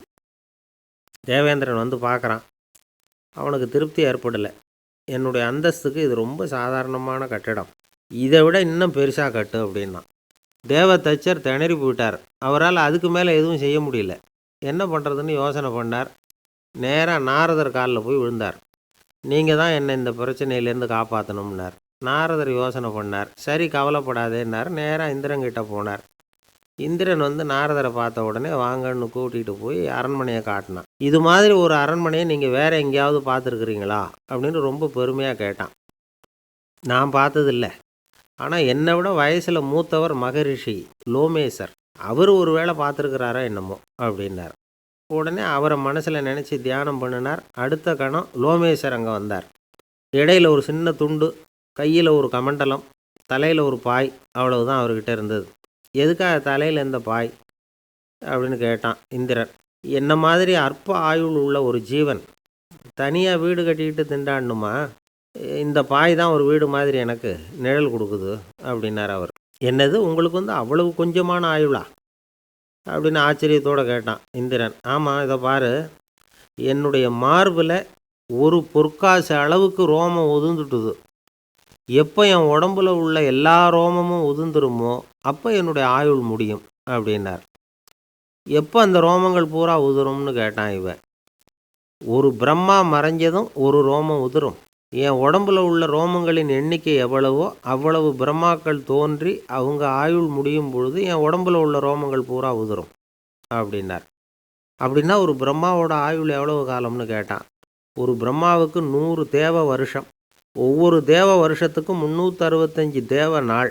ஒவ்வொரு தேவ நாள்லேயும் ஒன்றை மாதிரி 14 இந்திரர்கள் தோன்றி மறைகிறாங்க அப்படின்னு மகரிஷி லோமேசர் சொல்கிறார். இதை கேட்டதும் இந்திரன் ஆடி போயிட்டான். அவ்வளவு ஆயுள் உள்ள இவரே அற்ப ஆயுள்னு சொல்கிறார். நான் என்னுடைய ஆயுளை பெருசாக நினச்சிக்கிட்டு பிரம்மாண்டமான அரண்மனை கட்டணும்னு ஆசைப்படுறேனே அப்படின்னு நினச்சான். எனக்கு வீடு கட்டின வரைக்கும் போதும்னு விட்டான். அதனால் நாமெல்லாம் நம்முடைய தேவைக்கு தகுந்த மாதிரி ஆசைப்படுறது தான் நியாயம். ஆனால் அப்படியே நடந்துக்கிறோம். மனுஷன் வந்து கடவுளையே ஏமாற்றி காசு வாங்கிறதுக்குள்ள ஆசைப்படுறான். ஒருத்தன் கடவுளை நினச்சி தவம் இருந்தான். கடவுள் நேரில் வந்தார். தேவலோகத்தில் ரூபாய்க்கெல்லாம் என்ன மதிப்புன்னு கேட்டான். அங்கெல்லாம் ரூபாய்ங்கிறது உங்கள் பணத்தில் 1,00,00,000 ரூபாய்க்கு சமம். அதாவது தேவலோகத்தில் 1 ரூபான்னா இங்கே 1,00,00,000 ரூபா. அது மாதிரி எங்களுக்கு ஒரு நாளுங்கிறது உங்கள் கணக்கில் 1,00,00,000 வருஷத்துக்கு சமம் அப்படின்னார் கடவுள். அப்படின்னா எனக்கு நீங்கள் அதிகமாக எதுவும் தர வேணாம், உங்கள் கணக்குப்படி ஒரே 1 ரூபா கொடுங்க, அது போதும்னா இவன் ரொம்ப சாமர்த்தியமாக. கடவுள் யோசனை பண்ணார், அது ஒன்றும் கஷ்டம் இல்லை, 1 ரூபா தானே கேட்குற, கொடுத்துட்றேன். ஆனால் இப்போ வரும்பொழுது நான் எடுத்துக்கிட்டு வரல, எங்கள் கணக்குப்படியே ஒரு நாள் பொறுத்துக்க பணத்தோடு வந்துடுறேன் அப்படின்னு சொல்லிவிட்டு பறந்து போயிட்டார். ஒரு ஆள் இருந்தான், நிறைய பணம் சம்பாதிச்சான், ஆனால் செலவு பண்ண மனசு வரல, கருமி. அவன் என்ன பண்ணான், சேர்த்த பணம் பூராவையும் ஒரு மரத்தடியில் புதைச்சி வச்சுருந்தான். வாரத்துக்கு ஒரு தடவை அந்த மரத்தடிக்கு வருவான், புதைச்ச இடத்த ஆவலோடு பார்த்துக்கிட்டு இருப்பான், அதுக்கப்புறம் போயிடுவான். அவ்வளவுதான். ஒரு நாள் ஒரு திருடன் வந்தான், இவன் புதைச்சி வச்சுருந்ததெல்லாம் எடுத்துகிட்டு போட்டான். இது தெரிஞ்சு போச்சு. அந்த கருமி புலம்ப ஆரம்பிச்சிட்டான். இவன் புலம்பலை கேட்டதும் அக்கம் பக்கத்தில் இருந்தவங்கெல்லாம் ஓடி வந்தாங்க. என்ன விஷயம்னு விசாரித்தாங்க. இவன் சொன்னான்.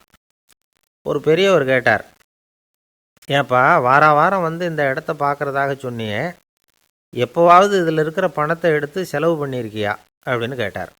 நான் அப்பப்போ வந்து அதை பார்க்குறது தான் வழக்கம், அதை தொட்டதே இல்லைன்னு அவன். சரி, அப்படின்னா இப்போவும் நீ அதே மாதிரி வாரம் ஒரு தடவை வந்து இந்த இடத்த பார்த்துட்டு போகலாமே அப்படின்னாராம் அந்த பெரியவர். அதுவும் சரிதானே, எவ்வளவு காலமானாலும் அவன் அந்த பணத்தை எடுத்து செலவு பண்ண போகிறதில்ல. அப்படி இருக்கிறப்ப உள்ளே பணம் இருந்தாலும் ஒன்று தான், இல்லாமல் போனாலும் ஒன்று தான். இதிலேருந்து என்ன புரியுதுன்னா, ஒருத்தர்கிட்ட இருக்கிற பணத்தை கொண்டு அவர் பணக்காரரா ஏழையா அப்படின்னு முடிவு செய்கிறது சரியில்லை. அந்த செல்வத்தை அனுபவிக்கிற திறன், பயன்படுத்துகிற திறன், அதை வச்சு தான் அவர் ஏழையா பணக்காரரா அப்படிங்கிறத நிர்ணயம் பண்ணணும். அதுதான் சரி. செலவு பண்ண தெரியாதவன் சேகரம் பண்ணிகிட்டே இருக்கிறதுனால என்ன பிரயோஜனம்? தலைமுடியே இல்லாதவன் தாராளமாக சீப்புகளை வாங்கி சேகரம் பண்ணுறது மாதிரி தானே இது. சில சமயம் செலவு பண்ண நாம் தயாராக இருந்தால் கூட அந்த செல்வம் நமக்கு பயன்படுறதில்ல. அரேபியாவில் ஒரு நகை வியாபாரி விலை உயர்ந்த முத்துக்களை எல்லாம் அவர் வச்சு வியாபாரம் பண்ணிகிட்டு இருந்தார். அவர் ஒரு சமயம் ஒரு பாலைவனம் வழியாக போயிட்டு இருக்கிறார் ஒட்டகத்தில். அப்போது திடீர்னு கடுமையான புயல் வீச ஆரம்பிச்சுட்டுது. திசை தவறி இவர் எங்கேயோ வந்துட்டார். கூட வந்தவங்களையும் காணலை, எங்கே போனாங்களோ தெரியல. இவர் ரொம்ப பயந்து போய் அங்கே எங்கேயுமா அலைஞ்சு திரியிறார். வழியே தெரியல, பசி கடுமையாயிட்டுது. ஒட்டகத்து முதுகில் ஒரு மூட்டை இருந்தது, அதை பிரித்து பார்த்தார். உள்ளே ஏதாவது இருக்கான்னு தேடி பார்க்குறார். அது வரைக்கும் கண்ணில் தட்டுப்படாத அபூர்வமான ஒரு பை கண்ணில் பட்டுது. ஆஹா, அதில் ஏதாவது சாப்பிட்றதுக்கு இருக்கும் அப்படின்னு நினச்சி ஆவலாக அதை பிரித்து பார்க்குறார். அந்த பையில் விலை உயர்ந்த முத்துக்கள் நிறைய இருந்துதான். அப்போ தான் அவர் நினச்சாராம், விலை உயர்ந்த முத்துக்கள் கூட சாப்பிட்றதுக்கு உணவாக முடியாது அப்படிங்கிறத புரிஞ்சுக்கிட்டாராம். எந்த நேரத்தில் எது நமக்கு தேவையோ அது நமக்கு தாராளமாக கிடைக்கணும். அப்படி அது கிடைக்கிறதுக்கு நம்மக்கிட்ட இருக்கிற செல்வம் பயன்படணும். அது நமக்கும் பயன்படலாம், நம்ம மூலமாக அடுத்தவங்களுக்கும் பயன்படலாம். அதுதான் செல்வத்தின் பயன். ஒரு மரத்தடியில் ஒருத்தன் உட்காந்து அழுதுகிட்டு இருந்தான். அந்த பக்கமாக வந்த இன்னொருத்தன் ஏப்பா அழுதுகிட்டு இருக்கிறேன்னு கேட்டான். இந்த இடத்துல தான் பூமிக்கு அடியில் பணம் இருக்குது, புதைச்ச இடம் தெரியல, அதான் அழறேன் அப்படின்னா. நல்லா ஞாபகப்படுத்திப்பார், எந்த இடத்துல புதைச்ச அப்படின்னு கேட்டான் இவன். அது எப்படி எனக்கு தெரியும், புதைச்சி வச்சிருக்கிறவன் நான் இல்லையே, எங்கள் எதிர்த்த வீட்டுக்காரன் அப்படின்னானா இவன். அந்த ஆள் என்னை கண்ணாப்புண்ணான்னு திட்டிவிட்டான் சார், அதை நினச்சா எனக்கு ரொம்ப வருத்தமாக இருக்குது அப்படின்னு சொல்லி கவலைப்பட்டார் ஒருத்தர். இதில் கவலைப்படுறதுக்கு என்ன இருக்குது அப்படின்னார் ஒரு பெரியவர். அவர் ஒரு மகான். என்ன சார் இப்படி சொல்கிறீங்க, ஒருத்தர் நம்ம பார்த்து திட்டுனா வருத்தமாக இருக்காதா அப்படின்னார். அது எப்படி வருத்தமாக இருக்கும், திட்டுறதுங்கிறது என்ன, அது வெறும் சத்தம் தானே அப்படின்னார் அந்த பெரியவர். நம்ம ஆளுக்கு தலையை பிச்சுக்கலாம் போல் இருந்தது. இருக்காது அப்படின்னா நமக்கே அப்படி தானே தோணுது. அந்த பெரியவர் சொல்கிறது ரொம்ப பெரிய விஷயம். அதை நாம் புரிஞ்சிக்க முயற்சி பண்ணலாம்னா நடைமுறை வாழ்க்கைக்கு அது ஒத்து வர்றது மாதிரி தெரிய மாட்டேங்குது. இருந்தாலும் அந்த பெரியவர் அதுக்கு என்ன தான் விளக்கம் கொடுக்குறாருன்னு பார்ப்போமே.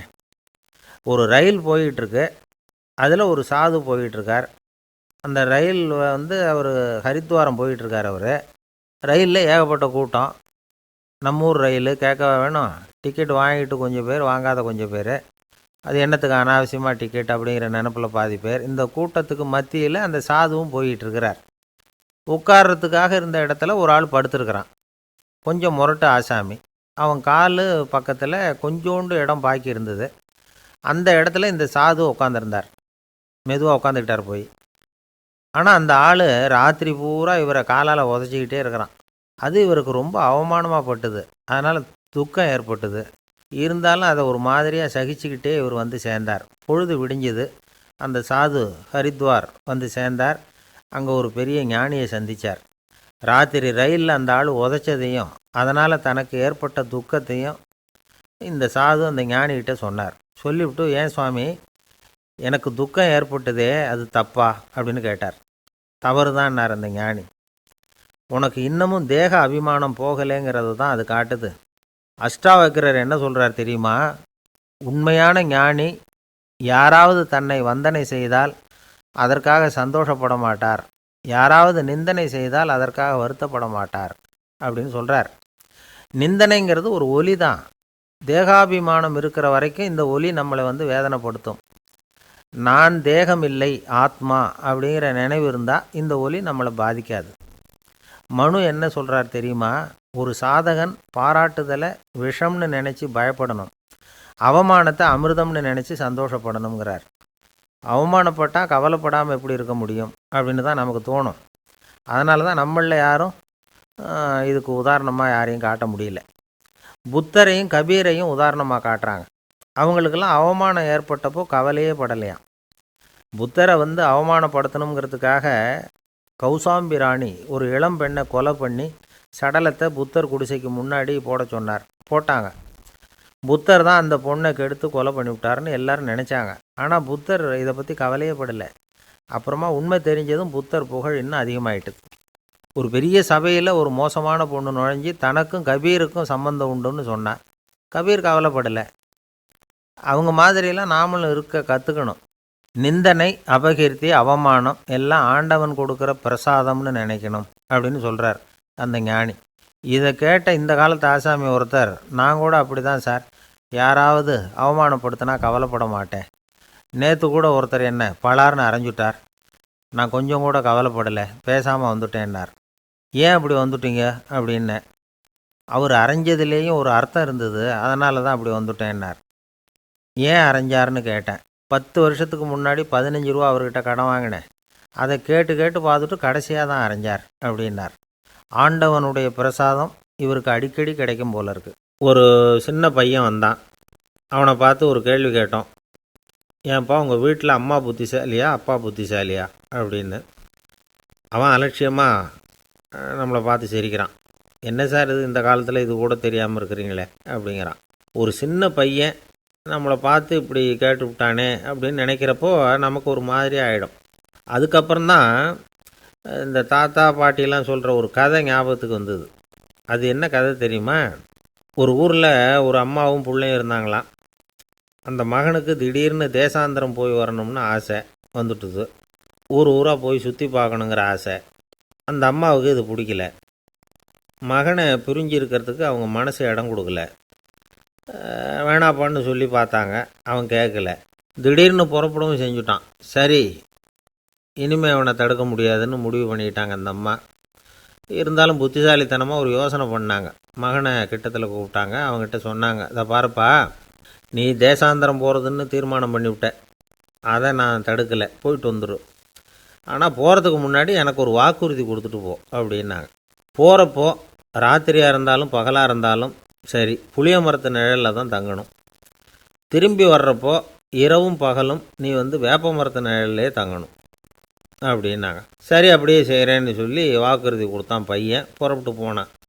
போகிற வழியில் புளிய மரத்து நிழல்லையே தங்கினான், தூங்கினான். அப்படி போய்கிட்டே இருந்தான். 7ஆவது நாள் அவன் உடம்பு சுகமில்லாமல் போயிட்டுது. ரொம்பவும் பலவீனமாயிட்டான். இனிமேல் நடக்க முடியாதுங்கிற நிலைமை வந்துட்டுது. யோசித்து பார்த்தான். சரி, இதுக்கு மேலே வந்து போக வேண்டாம் அப்படின்னு முடிவு பண்ணிவிட்டு திரும்பி வர ஆரம்பிச்சிட்டான். திரும்பி வர்றப்போ வழியில் வேப்ப மரத்து நிழல்லையே தங்கி தங்கி வந்தான். நாளுக்கு நாள் உடம்பு சரியாக வந்துட்டுது. 7ஆவது நாள் வீட்டுக்கு வந்து சேர்றான். உடம்பு பழையபடியே கலகலப்பாயிட்டுது. பூர்ண சுகம். தேசாந்திரம் போன பையன் திரும்பி வந்துட்டானே அப்படின்னு அந்த அம்மா ஆச்சரியப்படலை. ஏன்னா அவங்களுக்கு தெரியும் இப்படி ஆகும்னு. பையன் சீக்கிரமாக திரும்பி வரணுங்கிறதுக்காக தான் அவங்க அந்த யோசனையை சொன்னாங்க. என்ன விஷயங்கிறதையும் அவங்களே சொன்னாங்க. மகனே, புளிய மரத்து நிழல் உடம்புக்கு உஷ்ணத்தை கொடுக்கும், சீக்கம் உண்டாக்கும். அதனால் நீ தொடர்ந்து புளிய மரத்து நிழலில் தங்கினாவே நோய்க்கு ஆளாயிட்ட. அதனால் நல்ல பயணத்தை முடிச்சுக்கிட்டு திரும்பி வரணுங்கிற முடிவுக்கு வந்துட்ட. திரும்பி வர்றப்போ நீ தங்கினது வேப்ப மரத்து நிழல். அது உடம்புக்கு குளிர்ச்சியை தரக்கூடியது, நோயை தீர்க்கக்கூடியது. அதனால் சுகமாக வீட்டுக்கு சேர்ந்துட்ட. உன்னோட தேசாந்திர பயணத்தை தடுக்கிறதுக்காக தான் இப்படி பண்ணினேன் அப்படின்னாங்களாம் அந்த அம்மா. பார்த்தீங்களா அம்மாவோட புத்திசாலித்தனத்தை? அப்பாவாக இருந்தால் இப்படியா பண்ணுவார்? ஒரு அப்பா பையன்கிட்ட 10 ரூபா கொடுத்து இதை எடுத்துக்கிட்டு அடுத்த ஊருக்கு போய் அங்கே இருக்கிற மாமா கிட்ட இதை கொடுத்துட்டு வாடா, வழியில் எங்கேயாவது மரத்தடியில் படுத்து தூங்கி விடாதே அப்படின்னு எச்சரிக்கை பண்ணி அனுப்புனாராம். பையனுக்கு எச்சரிக்கையாக வாழறது எப்படிங்கிறத கற்றுக் கொடுக்கறதுக்காக இப்படி பண்ணார். அவன் பணத்தை வாங்கிக்கிட்டு போனான். அப்பா சொன்னதை மறந்துட்டு ஒரு மரத்தடியில் படுத்து தூங்கிட்டான். அவனுக்கு தெரியாமல் அவன் பின்னாடியே போன அப்பா அவன் கையில் இருந்த அந்த 10 ரூபாயை நைஸாக எடுத்துகிட்டு வந்துட்டார். அவன் பையில் தானே வச்சுருந்தான், அது தெரியாமல் எடுத்துகிட்டு வந்துட்டார். அவன் தூங்கிக்கிட்டு இருக்கான். எடுத்துகிட்டு ஒரு மறுபடியும் வீட்டுக்கு வந்துட்டார். பையன் முழிச்சுக்கிட்டு பையை தடவி பார்க்குறான், பணத்தை காணும். அழுதுகிட்டே திரும்பி வந்தான். அப்பா கிட்ட விஷயத்த சொன்னான். அப்பா சிரிச்சுக்கிட்டே சொன்னார், அதுக்கு தான்ப்பா ஆரம்பத்திலேயே எச்சரிக்கை பண்ணினேன், இனிமேலாவது நீ ஜாக்கிரதையாக இருக்கணும் அப்படிங்கிறதுக்காக தான் இப்படி பண்ணினேன். அந்த பணம் எங்கேயும் போயிடலை, நான் தான் அதை உனக்கு தெரியாமல் எடுத்து வச்சிருக்கிறேன். இதோ பாரு அப்படின்னு சொல்லிட்டு சைடு பாக்கெட்டில் கையை விட்டா அது ஓட்டையாக இருக்குது. அதை எவனோ ஏற்கனவே கத்திரிச்சு எடுத்துகிட்டு போட்டான். இப்போ அப்பா முகத்தில் அசடு வழிஞ்சுதான். எனக்கு இது மட்டும்தான் சார் தெரியும், இதை தவிர வேறு எதுவும் தெரியாது அப்படின்னு சொல்லிக்கிட்டே காலம் தள்ளுறவங்க ரொம்ப பேர். அவங்களெல்லாம் கஷ்டப்பட வேண்டியிருக்கும். ஒருத்தர் தன்னுடைய தொழிலில் ரொம்ப கெட்டிக்காரராக இருக்கலாம். அதுக்காக எப்பவும் அதே ஞாபகத்தில் இருந்துக்கிட்டு உலகியல் அறிவு இல்லாமல் இருந்துடக்கூடாது, அது ஆபத்து. இதுக்காக நம்ம தாத்தா பாட்டிலாம் ஒரு கதை சொல்லுவாங்களே, கேள்விப்பட்டிருக்கீங்களா? ஒரு சமயம் ஒரு 4 பேர் சேர்ந்து வெளியூருக்கு பிரயாணம் போனாங்களாம். அந்த 4 பேர் எப்படி தெரியுமா? ஒருத்தர் வேதாந்தி, இன்னொருத்தர் சங்கீத வித்வான், 3வது ஆள் வைத்தியர், 4வது ஆள் ஜோசியர். இவங்க 4 பேரும் நண்பர்கள். அதனால் சேர்ந்து புறப்பட்டாங்க. வழியில் ஒரு ஊரில் தங்கினாங்க. இருட்டி போச்சு. அதனால் இன்றைக்கி ராத்திரி இங்கேயே தங்கி இருந்துட்டு நாளைக்கு புறப்படலாம் அப்படின்னு தீர்மானம் பண்ணாங்க. சாப்பாட்டுக்கு என்ன பண்ணுறது? அங்கேயே கடத்தெருவுக்கு போய் சாமான்லாம் வாங்கியாந்து சமைச்சு சாப்பிட்லாம்னு முடிவு பண்ணாங்க. 4 பேர் இருக்கிறதுனால ஆளுக்கு ஒரு காரியமாக செய்யலாம் அப்படின்னு வேலையை பிரிச்சுக்கிட்டாங்க. வைத்தியர் கரிகாய் வாங்க போனார், வேதாந்தி எண்ணெய் வாங்க போனார், ஜோசியர் பலசரக்கு வாங்க போனார், சங்கீத வித்வானுக்கு சமைக்கிற வேலை. எல்லாம் சரி, ஆனால் நடந்தது என்ன தெரியுமா? கடைத்தெருவுக்கு காய்கறி வாங்க போனார்ல வைத்தியர், அங்கே போய் மார்க்கெட்டில் பார்த்தார். ஒவ்வொரு கறிகாயாக எடுத்து பார்த்தார். இது பித்தம், உடம்புக்கு ஒத்துக்காது, இது வாயு, உடம்புக்கு ஒத்துக்காது அப்படின்னு ஒவ்வொன்றா தள்ளினார். கடைசியில் ஒன்றுமே தேரல, வெறுங்கையோடு திரும்பி வந்துக்கிட்டு இருக்கிறார். எண்ணெய் வாங்க போனார் வேதாந்தி, அவர் ஒரு தொன்னையில் எண்ணெயை வாங்கினார். பேசாமல் அதை எடுத்துகிட்டு வர வேண்டியது தானே, முடியல. அவருடைய வேதாந்த மூளை சிந்திக்க ஆரம்பிச்சுட்டுது. இந்த தொன்னைக்கு எண்ணெய் ஆதாரமா அல்லது எண்ணெய்க்கு தொன்னை ஆதாரமா அப்படிங்கிற ஆராய்ச்சியில் இறங்கினார். என்னாச்சு தெரியுமா? அப்படி கவுத்து பார்த்தார். வாங்கின எண்ணெய் பூராவையும் வழியில் கொட்டிவிட்டு வெறும் தொன்னையோடு சேர்ந்தார். பலசரக்கு வாங்க போனார் ஜோசியர், அவர் ஒரு வழியில் பார்த்தாரு. வழியில் வந்தவங்களெல்லாம் அங்கங்கே ஒரு மரத்தடியில் உட்கார வச்சு அவங்களுக்கெல்லாம் ஆர்வம் சொல்ல ஆரம்பிச்சிட்டார். அப்படி ஒவ்வொருத்தராக சொல்லி முடிச்சுட்டு கடத்தருக்கு போய் சேர்ந்தார். இவர் அங்கே போய் சேர்றதுக்குள்ளே ரொம்ப நேரம் ஆகிட்டுது. கடையெல்லாம் பூட்டிவிட்டு போயிட்டாங்க. என்ன செய்கிறது? அவரும் வெறுங்கையோடு திரும்பி சேர்ந்தார். சரி, இவங்க கதை தான் இப்படி ஆச்சு. அங்கே சமைக்கிறதுக்காக உட்காந்துருந்தார் சங்கீத வித்வான், அவர் கதை என்னாச்சு தெரியுமா? அங்கே அவர் அடுப்பை பற்ற வச்சு ஒலையை கொதிக்க வச்சார். அதாவது ஒரு பானையில் தண்ணியை ஊற்றி அடுப்பில் வச்சார். அது கொதிக்க ஆரம்பிச்சிது. தண்ணி கொதிக்கிற சத்தம் இருக்குதுல்ல, அது இவருக்கு தாளம் போடுறது மாதிரி இருந்தது. ஒரே குஷி, பாட ஆரம்பிச்சிட்டார். பாடிக்கிட்டே உற்சாகமாக கையில் இருந்த கரண்டியால் அந்த பானையில் தட்டினார், தாளம் போடுறதா நினச்சிக்கிட்டு. அவ்வளவுதான், பானை பட்டுன்னு உடஞ்சி போச்சு. தலையில் கையை வச்சுக்கிட்டு அவரும் உட்காந்துட்டார். எந்த தொழில் தெரிஞ்சாலும் சரி, அதை புத்திசாலித்தனமாக பயன்படுத்த தெரியலன்னா ஆபத்து தான். அதுக்காக தான் இந்த கதை. ஒரு பஸ்ஸு டிரைவர் ரொம்ப கெட்டிக்காரர். பஸ்ஸை ரொம்ப திறமையாக ஆபத்து இல்லாமல் ஓட்டினதுக்காக பரிசுலாம் வாங்கினவர். அவரே ஒரு படகு ஓட்டுறதுக்காக அழைச்சிட்டு போயிருக்கிறாங்க, மோட்டார் படகு. அதையும் ரொம்ப திறமையாக தான் ஓட்டிகிட்டு போயிருக்கிறாரு. நடுக்கடலில் போனதும் படகு நின்று போச்சு. மோட்டாரில் ஏதோ கோளாறு. என்ன செய்யலாம் அப்படின்னு அந்த டிரைவரை கேட்டிருக்கிறாங்க படகுல இருந்தவங்கெல்லாம். அப்போ அவர் சொன்னாராம், கவலைப்படாதீங்க, ஒன்றும் பிரச்சனை இல்லை, எல்லாரும் கொஞ்சம் கீழே இறங்கி பின்னாடி தள்ளுங்க, மோட்டார் ஸ்டார்ட் ஆகிடும் அப்படின்னாராம். ஒருத்தர் ரொம்பவும் மகிழ்ச்சியாக வந்துக்கிட்டு இருந்தார். என்ன விஷயம்னு விசாரித்தேன். நான் தோற்று போயிட்டேன், அதுதான் மனசுக்கு மகிழ்ச்சியாக இருக்குது அப்படின்னார். எனக்கு இது ரொம்ப ஆச்சரியமாக போச்சு. இந்த உலகத்தில் தோற்று போகிறவங்க யாரும் மகிழ்ச்சியாக இருக்கிறதில்ல. அப்படி இருக்கிறப்ப இவர் இப்படி சொல்கிறாரே, எங்கே தோற்று போனீங்கன்னு கேட்டேன். அதுக்கப்புறம் தான் அவர் விவரமாக சொன்னார். என்னோடய 5 வயசு குழந்தையோடு நான் விளையாடிக்கிட்டு இருந்தேன். அந்த விளையாட்டில் என் குழந்தை ஜெயிச்சு விட்டுது, நான் தோற்று போயிட்டேன் அப்படின்னார் ரொம்ப உற்சாகமாக. நான் யோசித்து பார்த்தேன். அதாவது நாம் சின்ன குழந்தையாக இருக்கிறப்போ எந்த விளையாட்டில் கலந்துக்கிட்டாலும் அதில் நாம் தான் ஜெயிக்கணும்னு ஒரு வெறி நமக்குள்ளே இருக்கும். நம்மளை எதிர்த்து விளையாடுறவர் நல்லவரா கெட்டவரா, பெரியவரா சின்னவரா அப்படிங்கிறதெல்லாம் முக்கியம் கிடையாது. அவர் தோற்று போகணும், நாம் ஜெயிக்கணும், அதுதான் முக்கியம். எதிரியை சந்தோஷப்படுத்த விளையாடுகிற கலை அப்போ நமக்கு தெரியறதில்ல. வாழ்க்கையில் ஒரு பக்குவம் வந்ததுக்கு அப்புறம் வெற்றி பெறணுங்கிற மன அழுத்தம் போயிடுது. போட்டியில் ஜெயிக்கணுங்கிறத விட குழந்தையை சந்தோஷப்படுத்தணுங்கிறது முக்கியமாக போச்சு. ஜெயிக்கணுங்கிற வெறி ஓடி போட்டுது. ஒரு குழந்தையாக இருந்தப்போ நம்ம வளர்ச்சிக்கு உதவிய வெறி பெரியவனானதுக்கு பிறகு நமக்கு எதிரியாக மாறுது. அதை சரியான சமயத்தில் நாம் புரிஞ்சுக்கிட்டோம்னா போதும், நாம் பொழைச்சிக்கலாம். ஒவ்வொரு மனுஷனுமே வாழ்க்கையோட அடுத்த கட்ட வளர்ச்சியில் அடி எடுத்து வைக்கிற நேரத்தில் தன்கிட்ட இருந்து ஏதோ ஒரு குணத்தை அல்லது தன் குணம் இருந்த ஏதோ ஒரு உறவை நாம் இழக்கத்தான் வேண்டியிருக்குது. ஒரு கட்டம் வரைக்கும் உதவியாக இருந்த குணம் அடுத்த கட்டத்துக்கு தடையாக கூட மாறிடலாம்.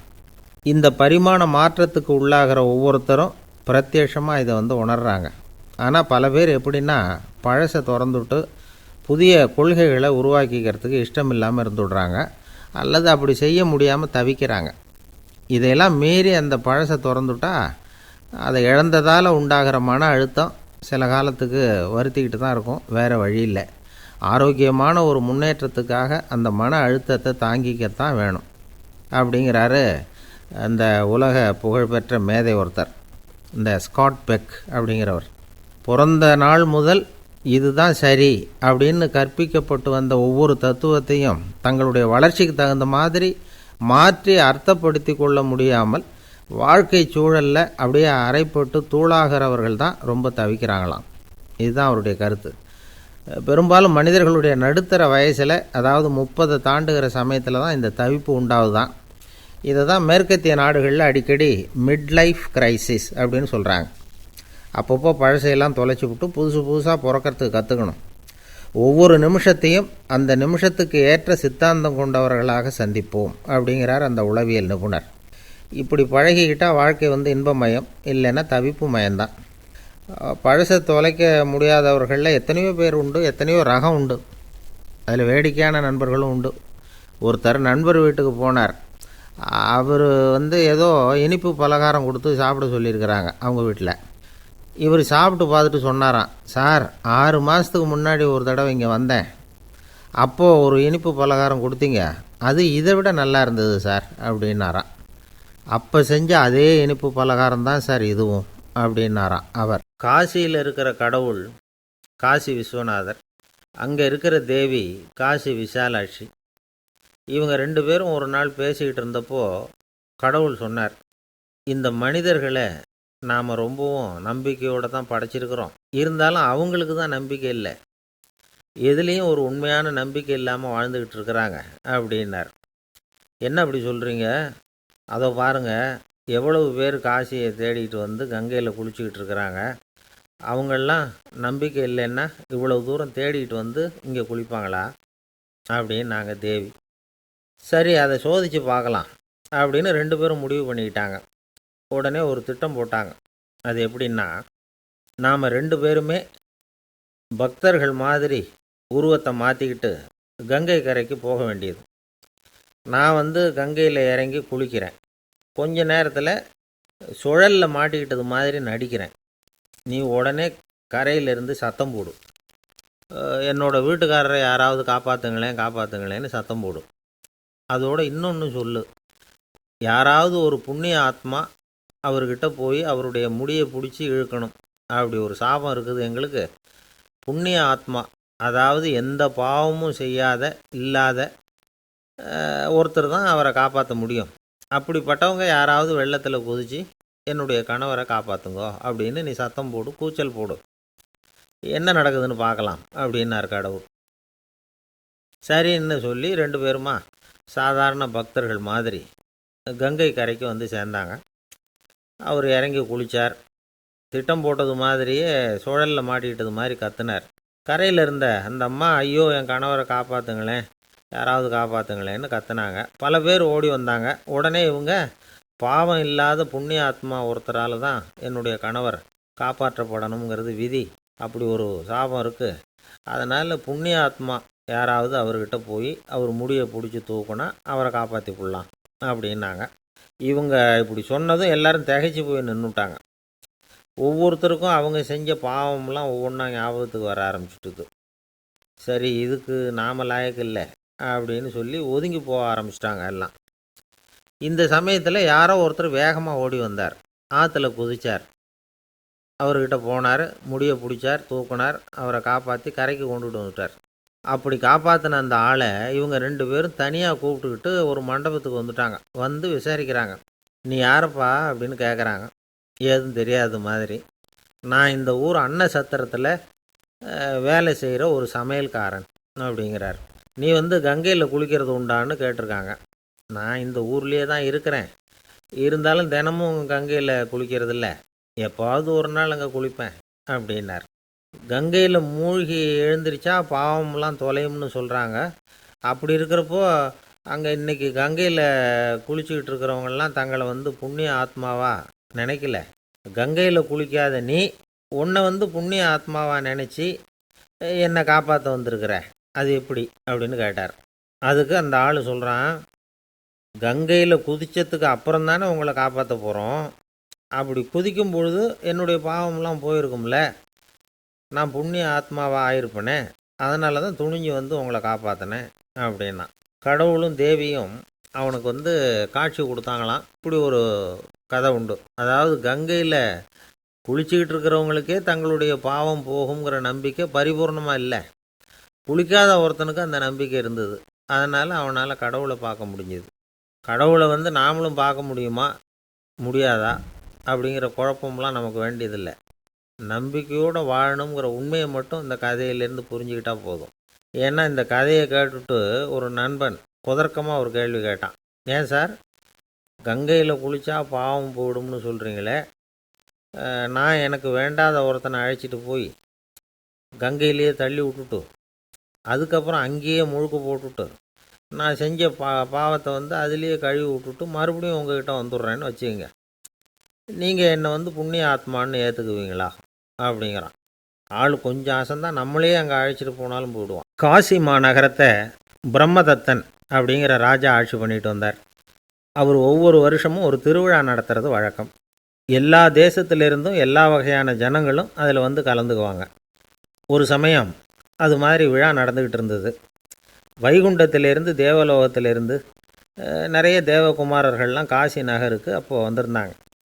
அதில் முக்கியமாக ஒரு 4 தேவகுமாரர்கள், அந்த 4 பேரையும் சுற்றி ஏகப்பட்ட கூட்டம்.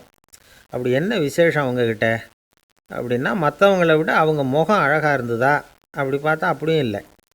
அவங்க அணிஞ்சிருந்த மலர் மாலைகள் தான் அதுக்கு காரணமாக. அந்த மலர்கள்லேருந்து அப்படி ஒரு அபூர்வமான நறுமணம். இதுக்கு முன்னாடி இப்படி ஒரு நறுமணத்தை அந்த ஊர் ஜனங்க அனுபவிச்சதே இல்லை. அதுதான் அந்த 4 பேரையும் சுற்றி கூட்டம். எல்லாரும் கேள்வி கேட்க ஆரம்பித்தாங்க. உடனே அந்த 4 தேவகுமாரர்களும் எல்லாருக்கும் தெரியும்படியாக வானத்தில் எழும்பி கொஞ்சம் உயரமாக நின்றுக்கிட்டாங்க. கீழே நின்றுக்கிட்டு இருந்த அரசன்லேருந்து ஆண்டி வரைக்கும் ஒருத்தர் பாக்கி இல்லாமல் ஒரே குரலில் எல்லாரும் அவங்கள பார்த்து, எங்களுக்கும் இது மாதிரி மாலையை போட்டுக்கணும்னு ஆசையாக இருக்குது, அதுக்கு நீங்கள் தான் அருள் பண்ணணும் அப்படின்னு கேட்டுக்கிட்டாங்க. மாலை போட்டுக்கிறதுனா எல்லாருக்கும் ஆசையாக தானே இருக்கும். அந்த 4 தேவகுமாரர்களில் ஒருத்தர் புத்தர் பிரான். அவர் சொன்னார், பூலோகவாசிகளே, நான் சொல்கிறத கொஞ்சம் பொறுமையாக கேளுங்க. கக்காரு அப்படிங்கிற கற்பக விருஷத்தின் மலர்களால் தொடுக்கப்பட்டது இந்த மாலை. இதுக்கு நிறைய சக்தி உண்டு. எந்த காலமும் இது வாடாது. வாசனையும் குறையாது. ஆனால் இதை அணிந்து கொள்றதுக்கு சில தகுதிகள் தேவை அப்படின்னார். என்ன தகுதி அது சொல்லுங்களேன் அப்படின்னு ஏக காலத்தில் எல்லாரும் சத்தம் போட்டாங்க. தீய இயல்புகள் உள்ளவங்க, இழிந்த சிந்தனை, இழிந்த செயல் உள்ளவங்க இந்த மாலையை அணிய முடியாது அப்படின்னார். அவ்வளோதான். கூட்டத்தில் சத்தம் போட்டவங்கள்லாம் மெதுவாக அப்படி அடங்க ஆரம்பிச்சிட்டாங்க. இன்னொரு தேவகுமாரன் சொன்னார், அடுத்தவங்க பொருளை அபகரிக்காதவன், அடுத்தவங்களுக்கு கெடுதல் பண்ணக்கூடிய பொய் பேசாதவன், பேராசையினால் கெட்ட வழியில் பொருள் ஈட்ட நினைக்காதவன் இந்த மாலையை போட்டுக்கலாம் அப்படின்னார். கூட்டத்திலிருந்து யாரும் முன்னுக்கு வரல. ஒரே ஒரு ராஜகுரு மட்டும் கொஞ்சம் முன்னாடி வந்தார். பெரியவர், படித்தவர் அவர். எனக்கு தகுதி இருக்குது அந்த மாலையை போட்டுக்கிறதுக்கு அப்படின்னார். வேறு ஒன்றும் இல்லை, பொய் சொல்லியாவது அந்த மாலையை வாங்கிக்குவோமே அப்படின்னு முடிவு பண்ணிட்டார் அவர். அவ்வளோதான், மாலையை வாங்கிட்டார். அடுத்த தேவகுமாரன் பேசினார். யாருக்கு திடமான அறிவும் மனமும் இருக்குதோ, யாருக்கு நல்ல காரியங்களில் அசையாத ஈடுபாடு இருக்குதோ, நல்ல அரிய பொருள்களை தனியாக தான் மட்டும் அனுபவிக்க விரும்பாதவர் யாரோ அவர் முன்னாடி வந்து இந்த மாலையை வாங்கிக்கலாம் அப்படின்னார். அந்த தகுதியும் எனக்கு இருக்குன்னார் ராஜகுரு. மாலையை வாங்கி போட்டுக்கிட்டார். இன்னொரு ராஜகுமாரன் பேச ஆரம்பித்தார். அறநெறியில் செல்வம் சேர்க்கணும், ஆடம்பர பொருள்களுக்கு அடிமையாகக்கூடாது, வெற்றி அடைஞ்சாலும் கர்வம் வரக்கூடாது, அப்படிப்பட்டவங்க இந்த மாலையை போட்டுக்கலாம்னார். துணிஞ்சு பொய் சொல்லி அதையும் வாங்கி கழுத்தில் போட்டுக்கிட்டார் இந்த ராஜகுரு. இன்னொரு ராஜகுமாரன் சொன்னார், சான்றோர்களை நிந்திக்காதவங்க, புறம் பேசாதவங்க இந்த மாலையை போட்டுக்கலாம்னார். அதையும் வாங்கி போட்டுக்கிட்டார். திருவிழா முடிஞ்சுது, எல்லோரும் திரும்பி போயிட்டாங்க. மறுநாள் ராஜகுரு 4 மாலைகளையும் போட்டுக்கிட்டு ராஜசபைக்கு வரார். வந்தவர் ரொம்ப அவஸ்தையோடு வர்றார். மாலையெல்லாம் வாடி போயிட்டுது, வாசனை எதுவும் கிடையாது. அது மட்டும் இல்லை, அவருக்கு கடுமையான தலைவலி வேறு வந்துட்டுது. துடிச்சு போயிட்டார். மாலையை கழட்டவும் முடியல. ஜனங்கள்லாம் அவரை பார்த்து சிரிக்க ஆரம்பிச்சிட்டாங்க. என்னத்துக்கு ஆசைப்படணும், ஏன் இப்படி கஷ்டப்படணும் அப்படின்னு ராஜா பார்த்தார். மறுபடியும் விழாவுக்கு ஏற்பாடு பண்ணினார். தேவகுமாரர்கள்லாம் வந்தாங்க. ராஜகுரு வந்தார். மக்கள் முன்னிலையில் அவங்க காலில் விழுந்தார், மன்னிப்பு கேட்டுக்கிட்டார். இந்த மாலையை போட்டுக்கிற தகுதி எனக்கு இல்லை.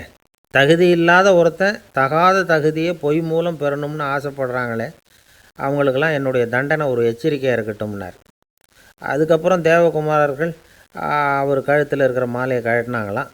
அந்த மாலைகளும் பழையபடி மனம் கொடுக்க ஆரம்பிச்சுட்டு தான்.